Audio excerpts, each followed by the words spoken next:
Meeting minutes? Yes, sir. Awesome. I mean, jump right in.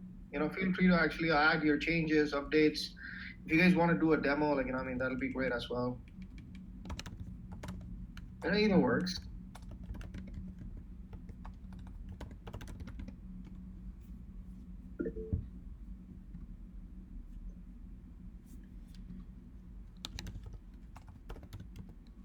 All right.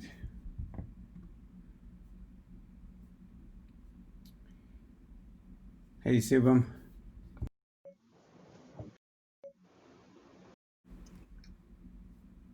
Hello. Oh, wow. Wow, end of KubeCon. Oh, long week. Hey guys, Anand, Gunjan, Nuno, Ashish. Hi, everyone. Hey, no. Hey, Girish. Hey, Not even time. Not even time to write back in the Slack. Like, I hope you have good stories right now. Really. Hey, we missed you at KubeCon, dude. I miss you for sure at KubeCon. I miss KubeCon too. No, it's was it great? Yeah, it was. Yeah, it was pretty good. A lot of activities, Yeah, so Mr. Lee being photographed everywhere, being a star that he's signing books. Yeah, there's a I like word. that. I like that. It's a word for that. It's it sounds something like nerd. Yeah. Wait, can you guys hear me? Yes, we can. Okay, all right, very good. Yeah. Nice. Yeah, we we ended up handing out some Meshery and Layer 5 swag to people. I'm trying to remember. Did we show you guys the bookmarks that we put into each of the books that were signed, telling people to go check out Meshery? Yeah. Yeah, those were.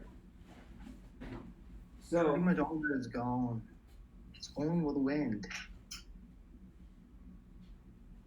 Yeah. You were able to give pretty much all the ones. It was pretty good actually. So.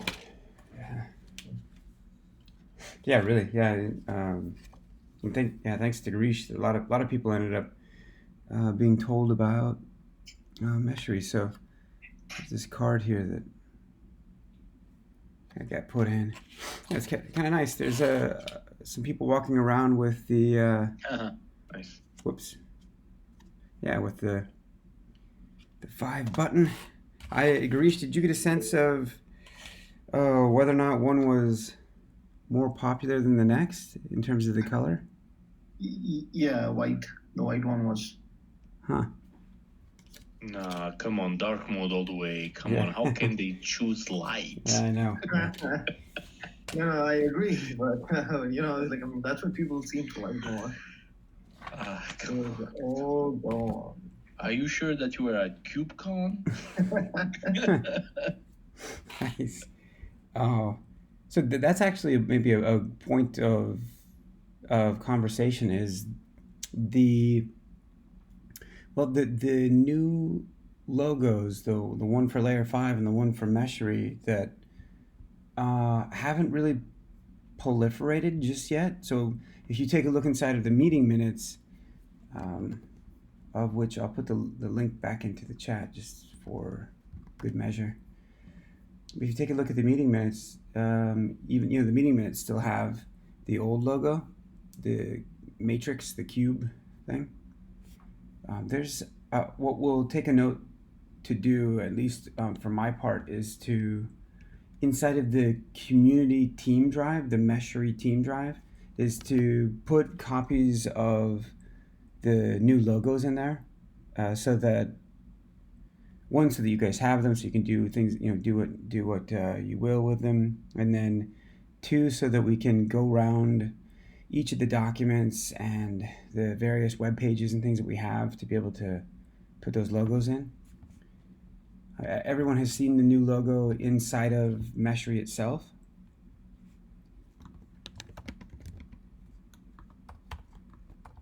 You should show them Meshery.io. Take them there. People have seen that. Yeah. So some of you guys have been helping create Meshery.io, just a new, relatively simple. It's more or less relatively a little more than a landing page. Has anyone on the call not seen the site?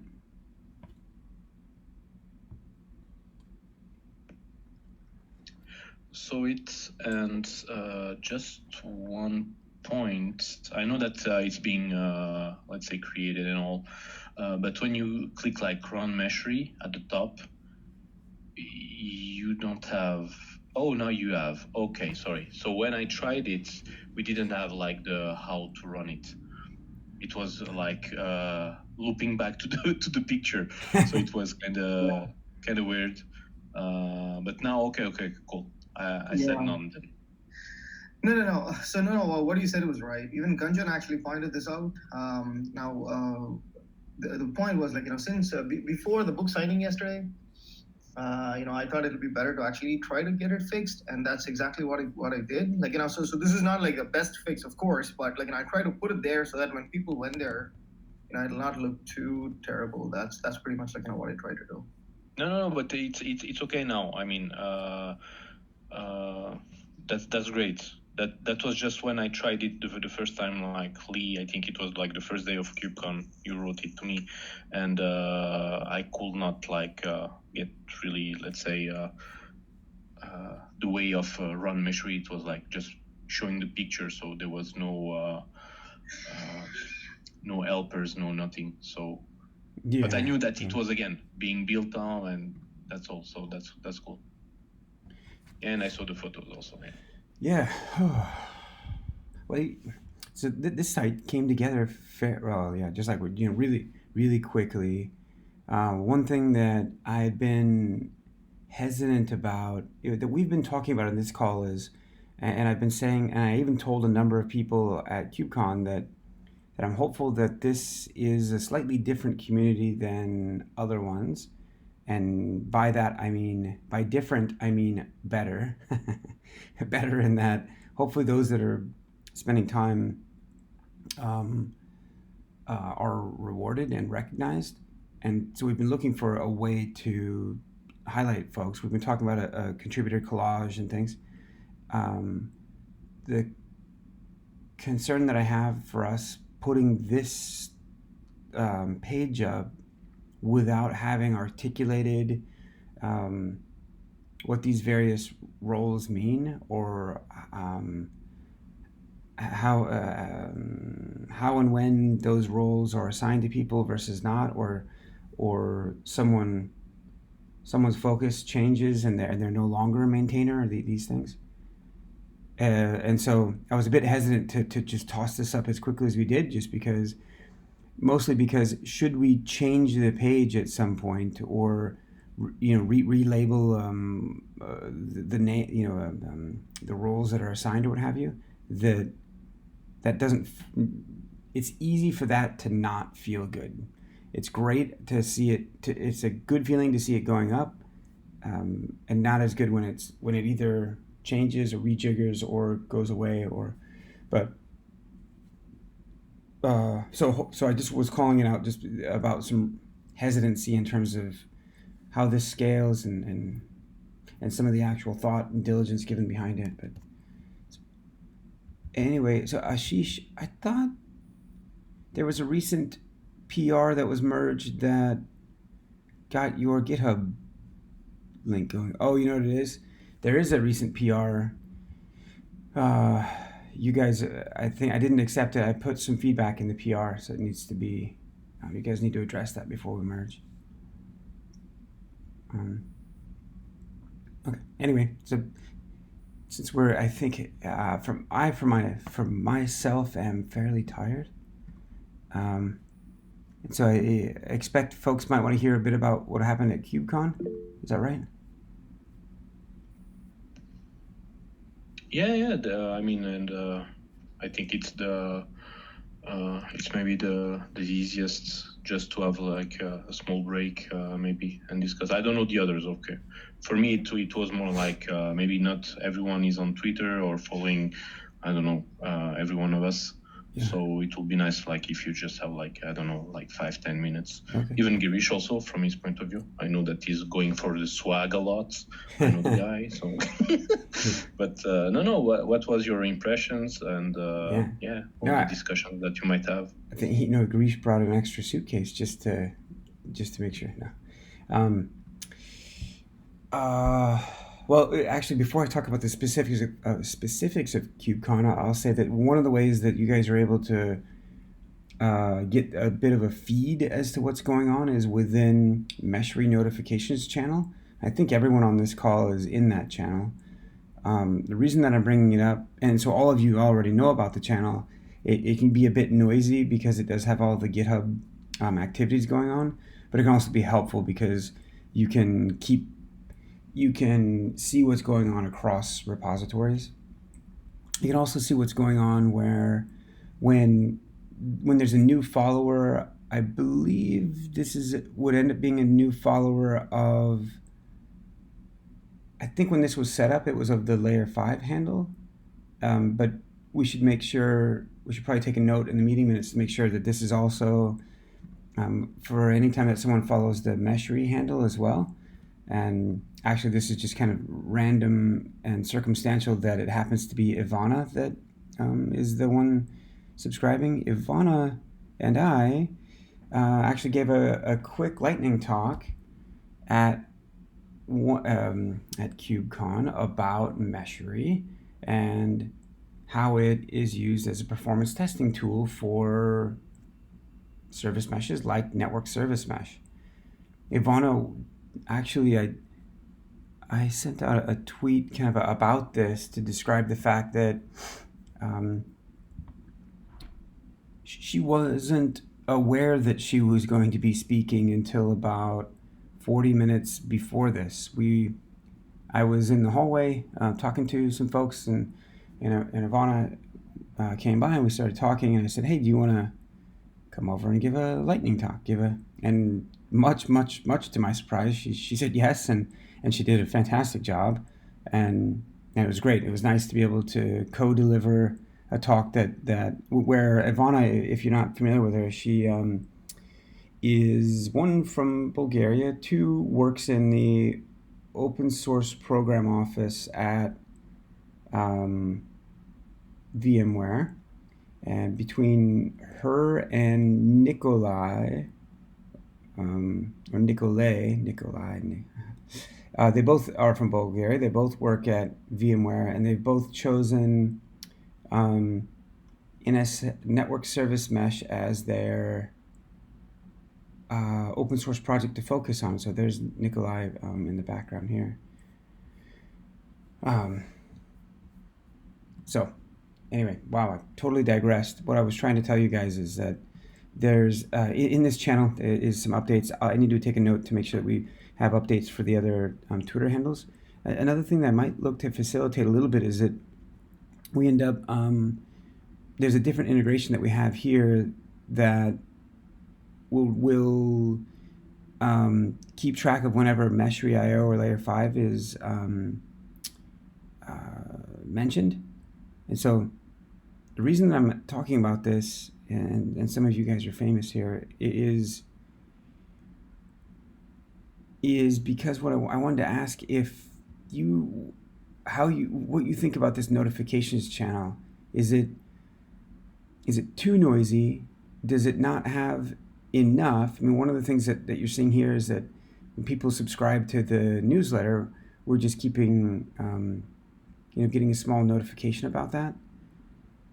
I'd probably update this so that, people's emails aren't put into the channel, but that way. But it was considering adding a notification to this channel so that you would all be aware of when it is that people are subscribing, because it's kind of nice to know that, there's just the interest continues to grow. So here's the question. Would you like for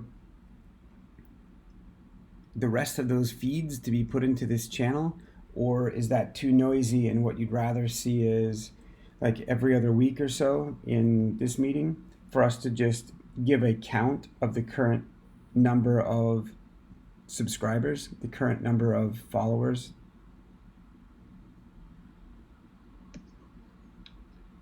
From Twitter, can you just set when Meshery or Layer 5 are posting instead? Yeah. So we are not, let's say, submerged by all my shitty tweets from time to time. So just when Layer 5 or Meshery like posts something, and then we can follow through. And if it's in the middle of a thread, then be it, and we will just show the thread in Twitter. But I think it's better that to keep it like to the main accounts. Got it. Let's see. We're taking a note. Again, 5 cents.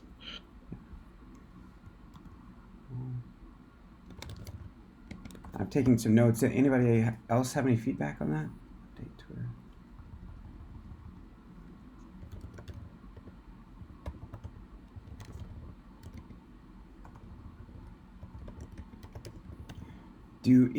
Does anyone consider that it's a bit noisy? That they'd rather have maybe 2 different channels, maybe one with respect to GitHub things only, and maybe another one that's social or. Yeah, that makes sense to have different channels. For me. Yeah, because you can always subscribe to them both if they're separated, or you can always Okay, that's good feedback. Okay, very good. Do you have a Layer 5 shirt? Are you wearing a Layer 5 shirt? Yeah. Your T-shirt is Layer 5? Oh, T-shirt? Yeah. Awesome. Yeah, can you guys... I can't see... Oh, yeah, can you guys... Yeah, so... yeah, so there's two of them. Here's one. And by the way, I think we have all of your T-shirt sizes, right? If we don't have... We should have all of your T-shirt sizes in a Word doc. All right, in a Google Doc, right? So on the back... I don't know if you can... Can you guys see that? Yeah. Yeah, nice. Awesome. Yeah, no. So I'll grab the other shirt and show you guys. And then we've already got it on the to-do list to get some things into the mail. The KubeCon for me, just as a holistic recap, was everything that I'd hoped for actually. So we gave a number of talks. Did some book signings, told people about Meshery. We ran into a number of people whom I'd never spoken to before about Meshery, and I guess I'm getting less and less surprised as this happens, but it'll be the case that we'll be talking and we'll say, we're working on this project called Meshery, and they say, oh yeah, I've heard of that. I'm familiar with that. And that's kind of nice because word is getting around. So a couple of meaningful discussions about Meshery that were had at KubeCon. One is, and I'm not sure if anyone from Citrix is on right now. I don't think so. But a couple of but we had just a reinforcing conversation about Citrix's earnestness in creating an adapter for Meshery. And I think I've seen some code being moved around and some questions being asked about that adapter. So Diraj and Chiradeep And then I think we just had a new member from Citrix join the Slack channel as well. So there's a commitment there. We sat with, we sat with a few different groups from VMware. One group from VMware that is focused on Hamlet. So let's. I know we've talked about Hamlet and this other service mesh abstraction specification. So I'm gonna pull it up here and share. All of you should see it. If you were to search Google for, VMware Hamlet, you would. I'm gonna put the link in the chat, but you'd certainly find it.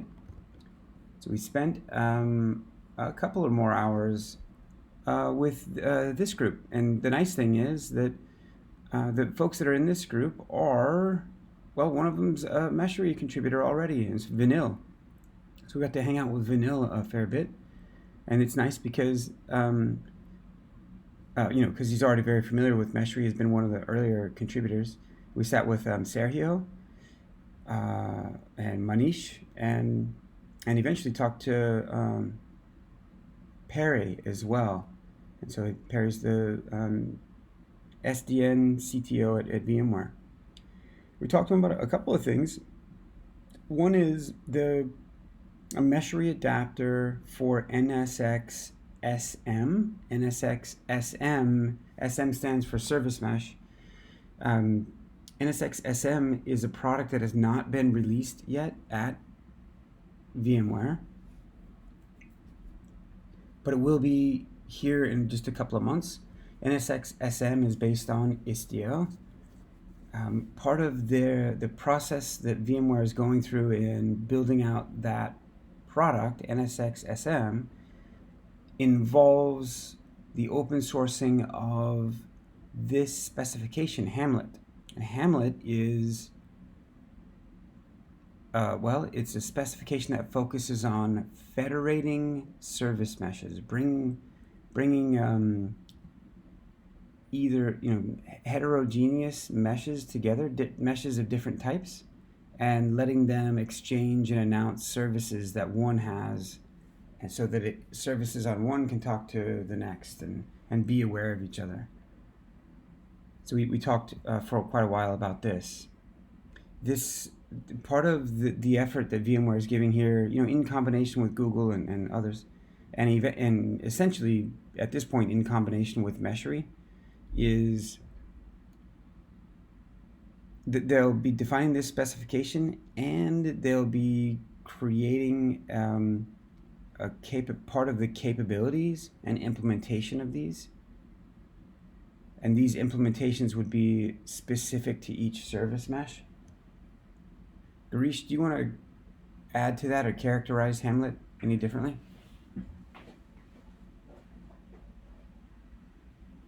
No, it's in line with what you just said. I'm pretty sure people on the call know a little about SMI. So this spec is actually one that will complement that in terms of federation, not just working with a mesh, but working across meshes. It can be the same one or a different one, so fundamentally heterogeneous meshes. So that's an interesting one for sure. Okay. Yeah, all right, very good. And then just to kind of wrap up the KubeCon update, there's the VMware and Citrix in terms of creating their adapters. We also spoke with A10 Networks, who is, near as I can tell, fairly interested in the Service Mesh benchmark, the Service Mesh performance benchmark specification.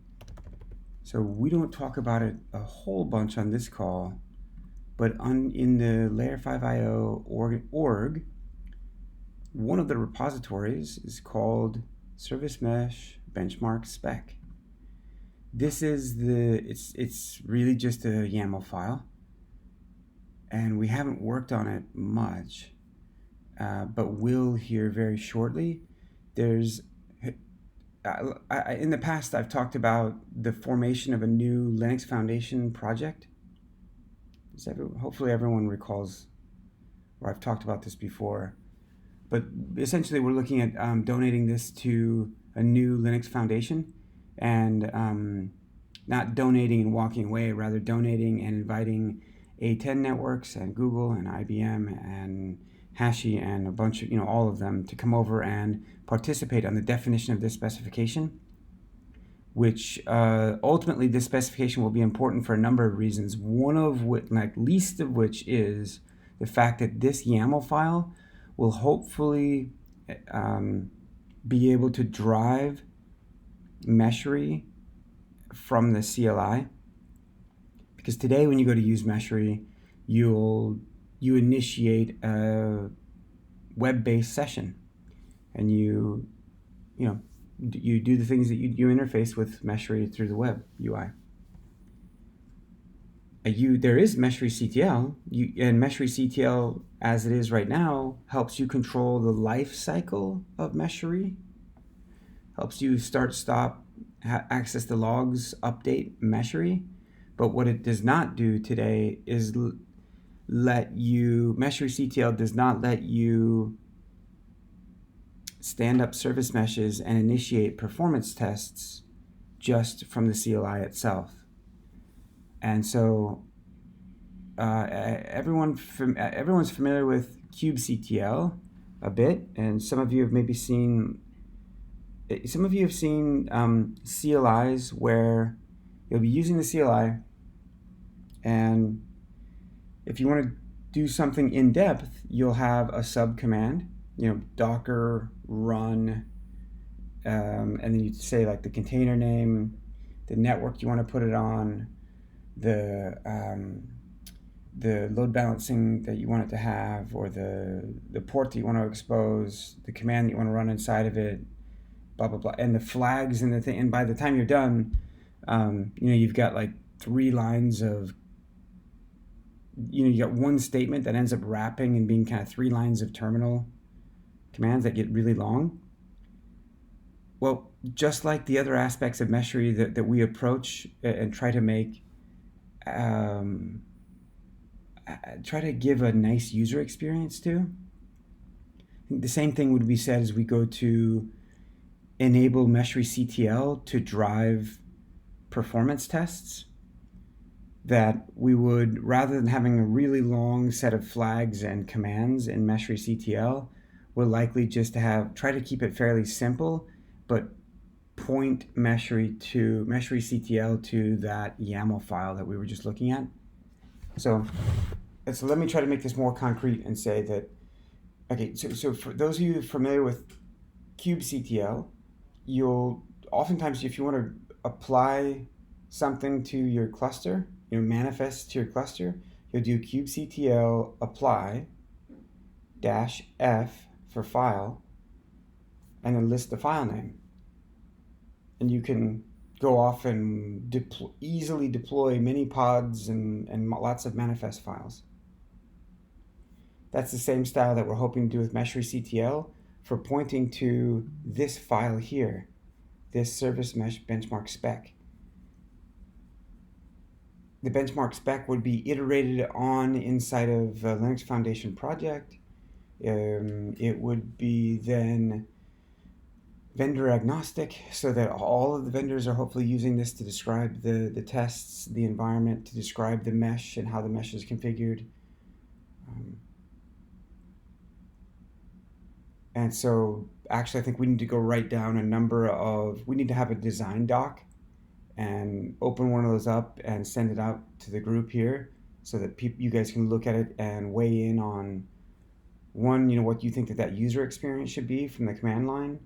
2, this YAML file was a good start, but it needs to be changed around. So if you imagine you're going to run a test, you're going to say for Meshery CTL and have a test speed run, well, you need to be able to say, well, what type of load do I want to generate? So what protocol am I going to use? How many requests per second do I want to send? How many threads do I want to spin up?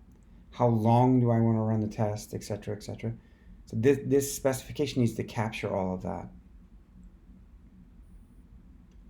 I'm going to give myself another action item on the call, and that is that I think all of you are subscribed to the Layer 5 mailing list, and all of you would have got an initial welcome to the mailing list confirmation, right? But no one, I don't think, has necessarily received a meaningful update about what the community has been up to, what happenings have occurred, the fact that there are 5 adapters, etc. What adapters are coming next? Like, where's the roadmap? And if you're attending this call and if you're engaging in discussion in Slack and things, you get a sense of the immediate roadmap and some of the things that are going on, and you guys are the ones that are helping advance this. But it's not, from my perspective, if I were even in my shoes, it's not necessarily a holistic depiction of where the project, what's forthcoming for the project and where it's headed. And I think that we need to do and I'm raising my hand here, a better job about articulating that so that people are clear on where the goals lie, what things have transpired, and what we're hoping to achieve next. I've talked in the past, and I've said to many people at KubeCon that Meshery is likely to go into the CNCF. Well, when would it do that, and why? And we talked about that last week, and actually I'm very, very pleased at what had happened with Jesus having brought more stars more quickly than the project has ever had before. So that was awesome, and that actually we crossed that 100 star mark. So I was sitting in a private meeting with the CNCF Technical Oversight Committee with the chair and other TOC members, and we were talking about new SIGs, new special interest groups. I was there representing SIG Network, of which that was one of the talks at KubeCon, was we introduced SIG Network and told people about it. That would be the SIG, the special interest group that Meshery would go through, where it would be initially presented. And I know that I think I've had private conversations with each of you where I've said, my desire, if you're putting in time here, my desire is to get you opportunities to represent the project up on stage or in a blog or in a webinar or wherever that is. One of the places that might be is when we're presenting Meshery for sandbox adoption. And so anyway, we're a big step closer. We've been talking to people about it. We've now got a special interest group, SIG Network, that we can bring Meshery through. Many steps pointing in the right direction there. And Meshery itself has its own site and etc. So it's a good evolution. We're getting closer and closer. Okay, I've been talking way too much. We need, I don't know if you guys want to talk more about KubeCon. I'll try to put some more links about things that happened at KubeCon that are interesting. All of the videos all the talks that were given this week that were recorded, those videos are up and you can watch them now on YouTube. I'll put the link into the meeting minutes in case you don't have it. And with that, let me stop talking and ask if anyone's got an update or something to demo or.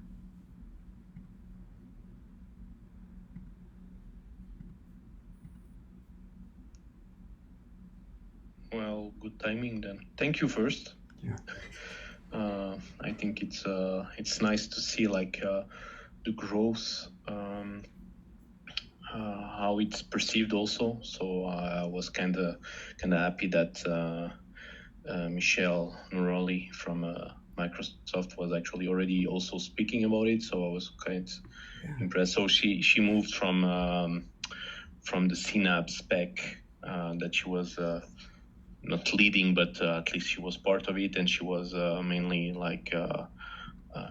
sometimes leading it anyway. And now she moved internally inside Microsoft into the open source. I think I'm not saying too much mistakes here.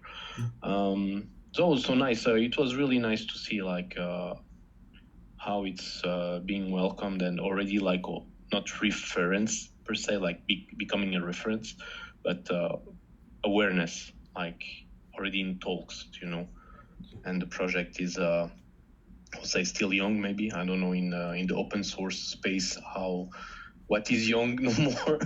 So if it's in line of code or if it's on time of leave, but sorry. I'm going also a little bit sideways. I would like, if it's okay for everyone, like just to show the work that the Windows team, the Windows has been put on. So and I think Nikhil were really killing it lately. So if I can just show, if it's okay for you. That'd be great. Yeah, I'm trying to find the link where Michelle was, had included Meshery in her slides. Yeah. It's on Twitter. I think it was on the admin part. Okay. Yeah. Let me go grab that. Nice, but yeah, please. I will just share my screen. Okay, and I will switch. Can you see it? There it is. Let me I think I can do something like that. Okay, again, because my setups are always like a bit messy, you know me by now. I'm running almost, let's say, the easiest thing I could run, like Windows 10, Insider Fast, Docker desktop for Windows, Edge, the latest, and just resources with the WSL integration. It's Ubuntu and Linux, W Linux, so Penguin, but it doesn't, let's say, run on them no more. Now it's running on their own distro. I will show that afterwards anyway, but that's the, let's say, the purest installation that I could have right now. Here I just cloned it, the Meshery.git, and if I go to Meshery CTL, I asked, I think it was Anand, to create something here. So we have now the building of the exe binary. Before it was like only Linux style or Linux Unix style. So when you will try to run it, it will say like it doesn't recognize it. And you rename it to .exe and it was running. So now he put it here. So if I go for win, it will directly know it's, so it just will take a little bit. Here it goes. And now another thing that was bothering me was the status, if you remember correctly. So now we have nice columns like the Linux port and no more the / ends here and there. So that looks quite nice. And if I start it now, last but not least, so the home variable is not set. That's something that we will need to tackle still. But here you can see that it just went and actually loaded the correct browser. So again, same experience. I've been playing a little bit, so it recognized that I'm on Docker desktop. Here are my adapters. And if I go here to the management, I quite installed them all just before, so that's why it's. I didn't do the cleanup, so that's why I just did the stop and I didn't do the cleanup, so that's why now you see everything. I tried them. So console is still failing somehow. Istio, Linkerd are working, and I will just do Linkerd because it's one of the fastest.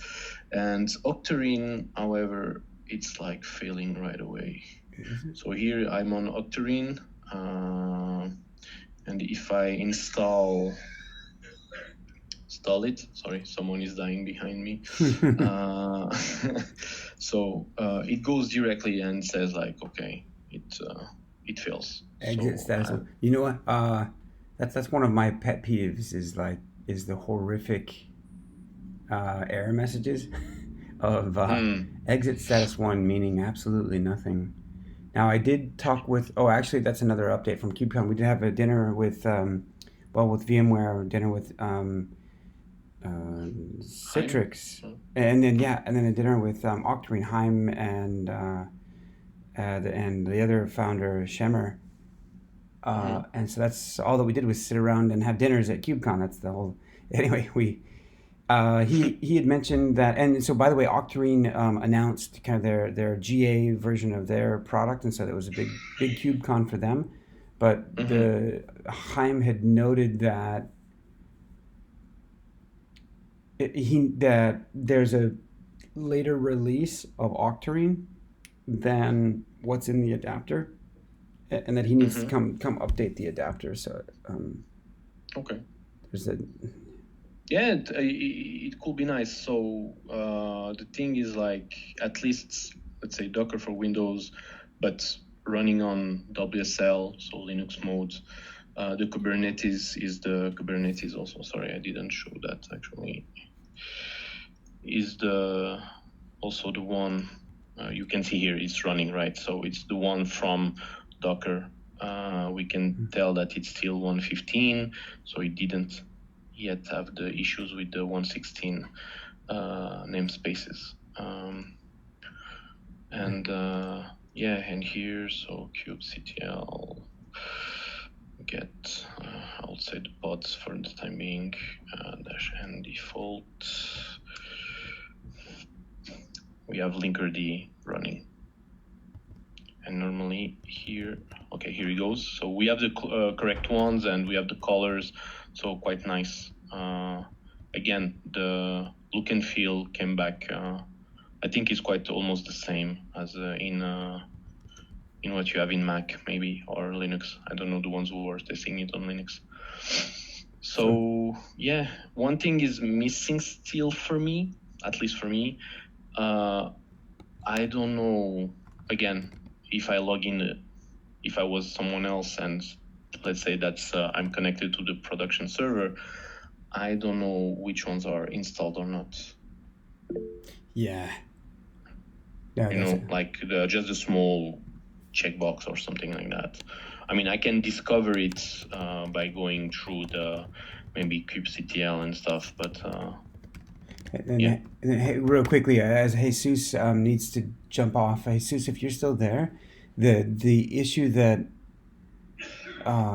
Nuno is working through, he's verifying that Meshery CTL works just fine on Windows now, and I thought I'd ask real quick for the work that you and Sando have been doing. For your part, any issues that you found on Linux with Meshery CTL? No, I don't work on that issue now. So let me have work on that this weekend. Oh, okay. And I tell you if I found something. Oh, okay. Okay, very good. Okay. Thanks for. I know you got to go, so thanks for. By the way, thanks for all the help wanted updates. It's very helpful, very helpful. Yeah. No problem. Okay. See you next week. Okay. Talk to you soon.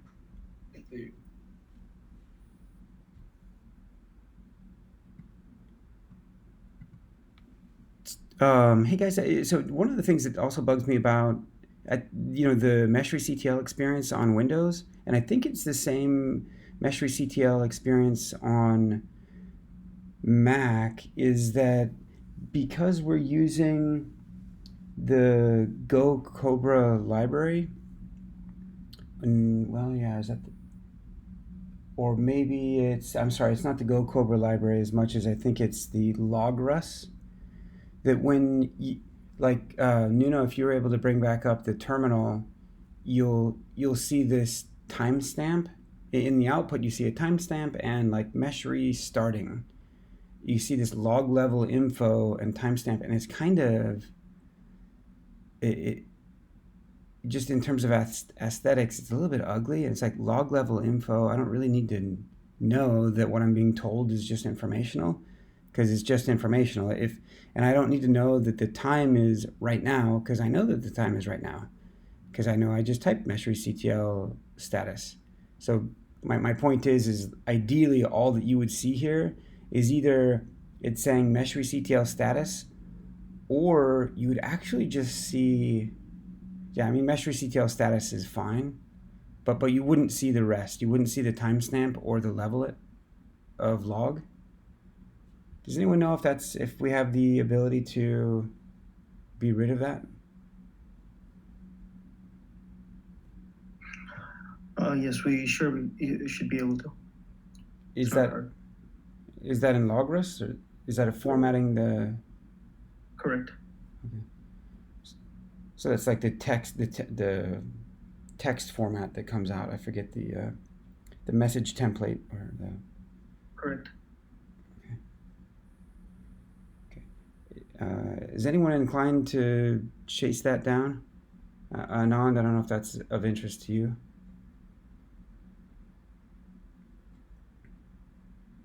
Nice, okay. Oh, thank you, Anand. Anand, I met another Anand yesterday, and I pronounced his name beautifully because I've had so much practice with yours, so he was very happy. Anyway, thank you for taking that on, Anand. Sorry, that was just a small point of aesthetics. Yeah. One last point, and then again I have trains. I was just looking at it. This page is ours, right? Mm-hmm. So could we have maybe like a normal, let's say, or standardized message here? Because service mesh is just stating the name, and then linkerd, we go for the latest version. Yeah. And what was Octarine, like we talk about now data plane. Yep, you're totally right. Moreover, Nuno, that's apps. For my part, I totally agree. Anyone else that wants to chime in, please do. I also would say, and I'd love to see it come from you, Nuno, or anyone else on the call, is your perspective of how this page should totally change. Should be overhauled. Actually, I don't know. I really have to look at it, but I start really liking now this one here. Mm-hmm. Looks nice. Mm-hmm.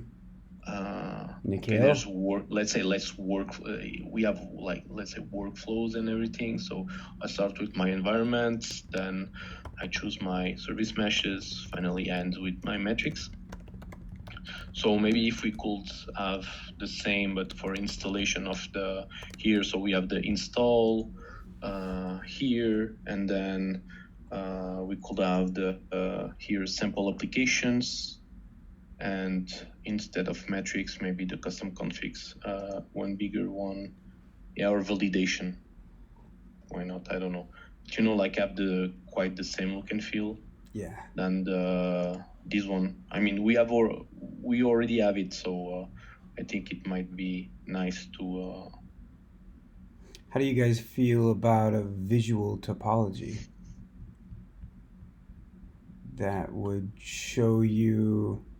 I mean, you're right, Nuno, and there's quite a few things to be done here. Is that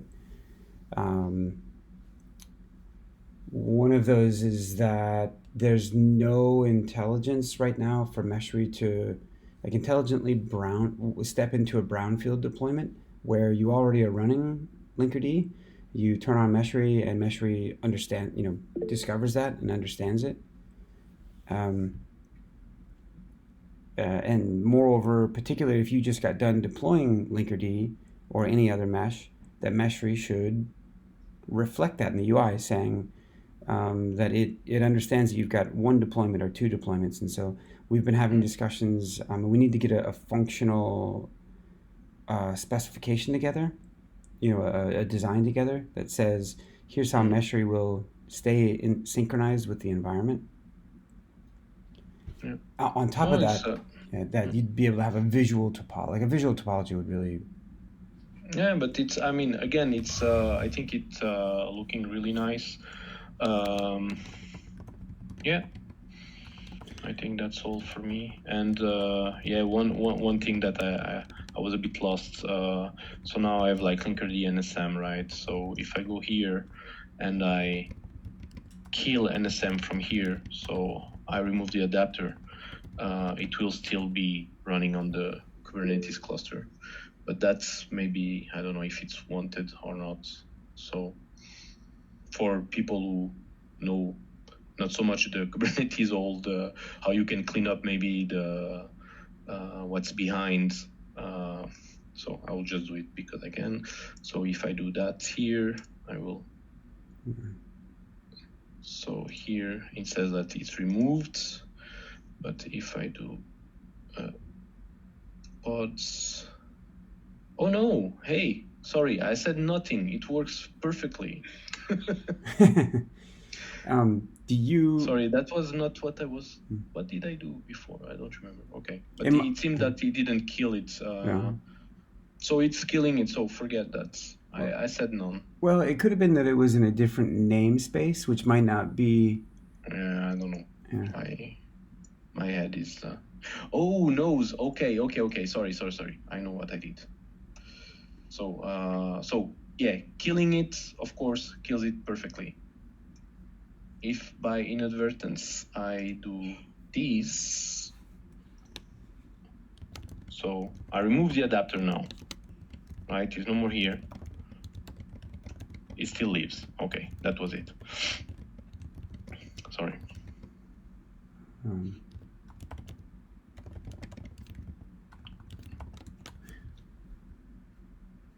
I don't know if it makes sense to someone else rather than me. So here what I did is like, because I don't know how to clean Linkerd, I added it again, and then I can finally remove it.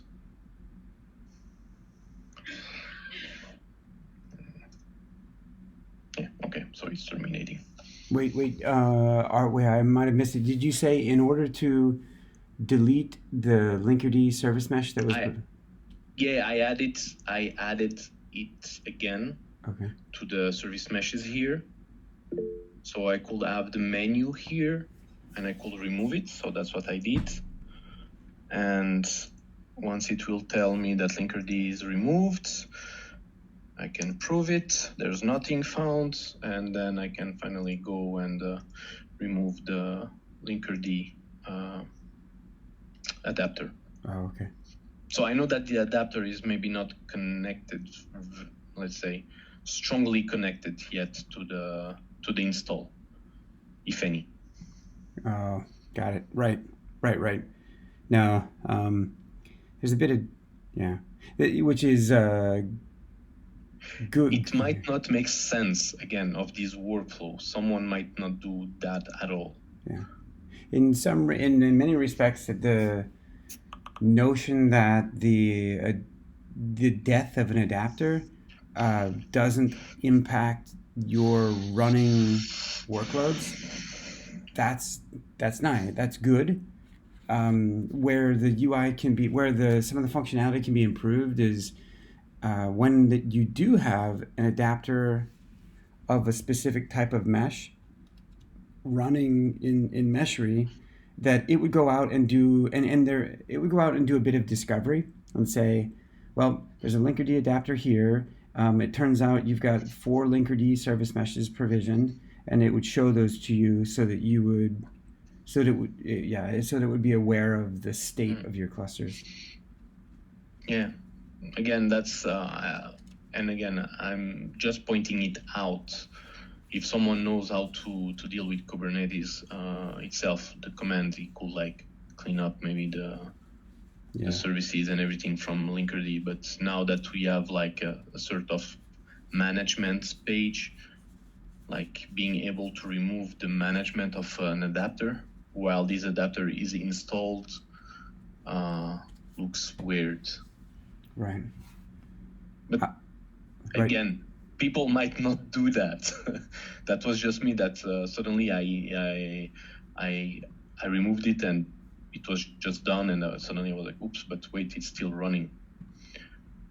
Yeah. I'm gonna. Yep. Right. Yeah. Sorry. Anyway, I have to go. Okay. Maybe talk to you later, Lee. Okay. Or next week. Yep. Okay. Thank you all, and sorry for taking too much time again. No. No, this is good. Thank you, Nuno. We'll let you catch your train. Yeah, thank you. Bye-bye. Okay. And Nikhil, is this the issue that you wanted to chat about? I think there was a question. Yes, sir. Actually, in the second part, you mentioned regarding adding the performance section in the management page or the settings page. Okay, and then do we need to replicate that inside the settings section or just remove the previous one and keep it? And so it would be a fourth tab. Yes, sir, but actually the performance section is already there in the navigation menu. That's why I had a question. Oh, got it. Okay, yeah, great question. So do you have mesh? Okay, so it is the notion that this settings page is and what you see on inside of the performance tab, it's intended to be the defaults for the behavior of Meshery, such that the answer to your question is no. You would add these fields. You add these fields here, and when a user navigates to the performance section, they would also continue to see these same fields there.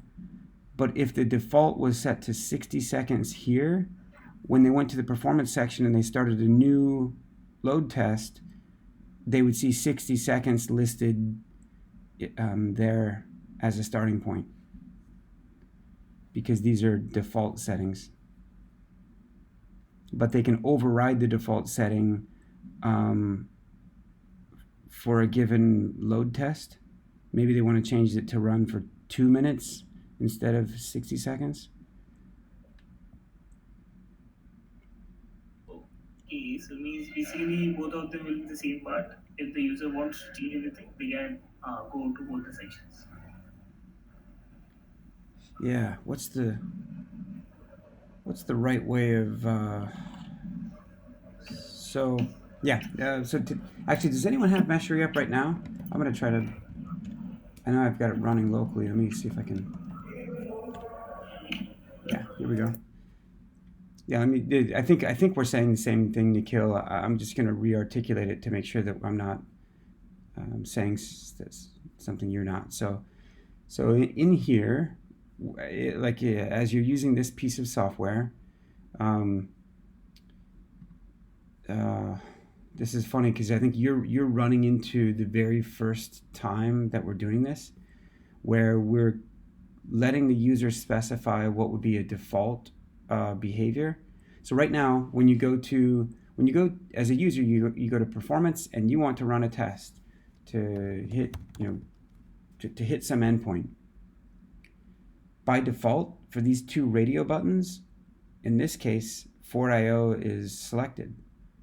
And it's the default load generator because it is selected when you load the page. So that means it's default.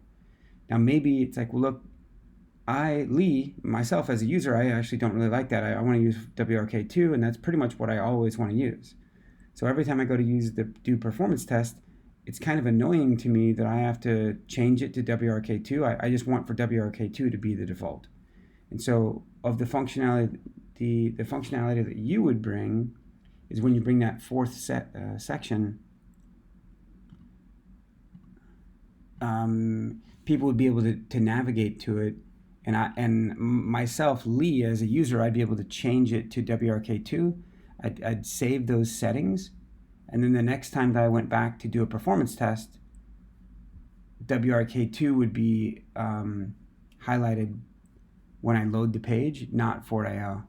So right now, if I leave this as WRK2 and I reload the page, as I reloaded the page, it moved back to Fort.io, and so does that help?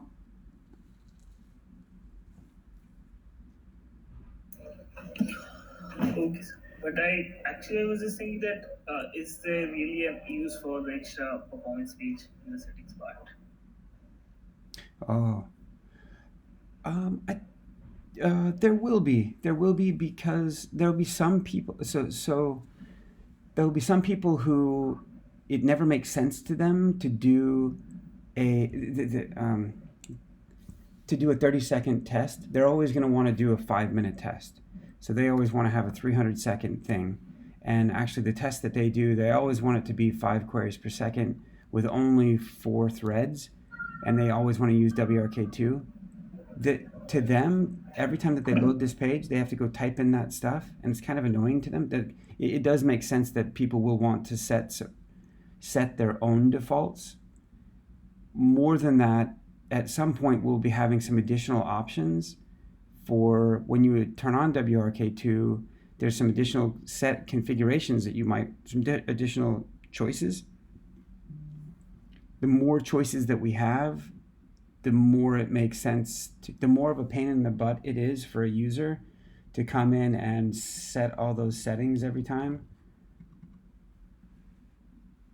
And so, yeah, does that make sense? Okay, so means basically the performance page in the settings section won't run the test. It will only save the default selections. Correct. Okay, sir. Yeah. Now, Garish, did we identify where it is that we're persisting these defaults? We haven't. I think like the ideal spot would actually be the local storage. Okay. In what's the name of that database we're using now? Bitcask. Okay. Is that going to be obvious to Nikhil where to store that? I mean, so we don't yet have a server endpoint to actually kind of record this. So we will have to create that for him to consume. Okay. And Nikhil, have you done any of the backend stuff in Meshery just yet? Is this a good time for you to do that, or no? I haven't done yet, but now I won't have time because our semesters are coming. Oh, okay. Okay. So then we'll make sure that you get a service endpoint to be able to persist those defaults.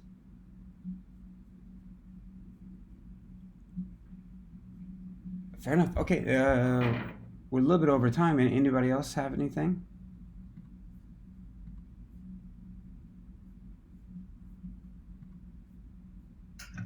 Oh, very good. Thank you, Ashish. And Nan has to take off. One thing I can add here. So Dheeraj actually emailed me a few minutes back, saying that he was able to make progress with CPX adapter. He got it to build, and he even made some tiny changes to actually show it up in the UI. Now he's actually working on updating the Istio install with some CPX specific functionality. So he said he did want to join the call, but since the call time has changed, he couldn't make it. So yeah, I thought he was going to be joining the call, but yeah, it looks like he's not going to be. So I'm just sharing this update on his behalf. Oh, thank you. I'm updating the meeting minutes. That's great. That's a good progress. He's making fast work. So yeah. And then very good. And then Ashish, thank you for updating the logo. As it turns out, the logos that are inside the community drive right now, are slightly outdated. They're one revision old. You can tell by the S in Meshery. So I'll show what I mean is that here of this logo, it has the segmented and colorized S right here, which originally, I think there was an agreement that that was nice because it helped tie back into the colored and segmented 5 inside of layer 5. There's been enough feedback where we've come to understand that actually that's maybe a little bit overkill and a bit too much. And so what we've done is just used a regular white colored S. And so I need to go give you guys those logos real quick so that you can take them to places just like you have. So, but this, I'll message you as soon as I do, so you guys can do that. And then Fonji was on the call, or is on the call too. I'm just gonna put you in. All right. Anything we missed, guys?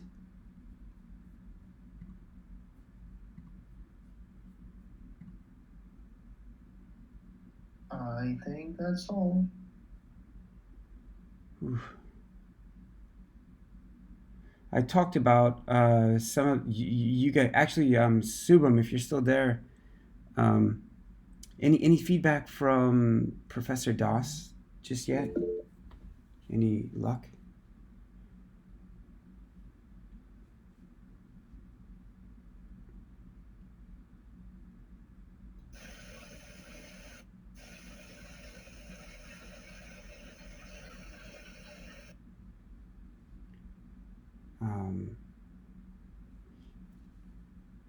Okay.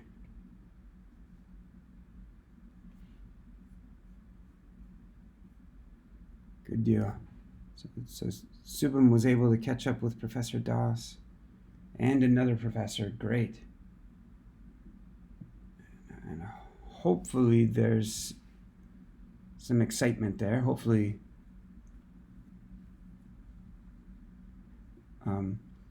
there's something that I spoke with a couple of people at KubeCon about, and that was the notion that actually I spoke with O'Reilly about this. That is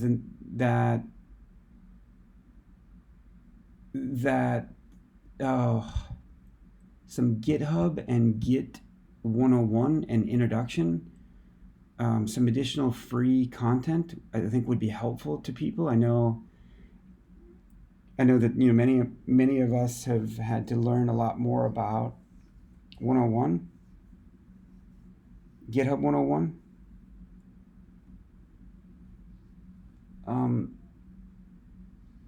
If I go get some Git training material, would that be something that you guys would be helpful to you guys, or do you feel like you've got it already?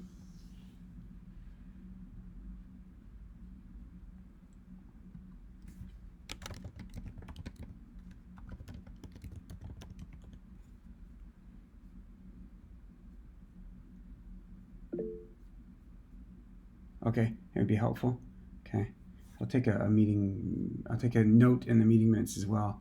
Now I'm walking away with a bunch of action items. So some Git 101, and it's not just Git, but it's also GitHub specifically, since that's what we're using. Okay, I'll see about that. Okay, well, great. Well, it's late Friday for you guys, so we'll let you all go, and we'll catch up with you on Wednesday.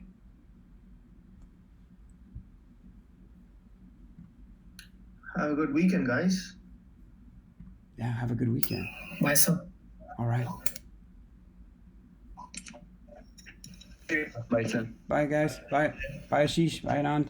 Nikhil. Subham, good luck on your tests, guys. Thank you, sir. Yeah. See you later.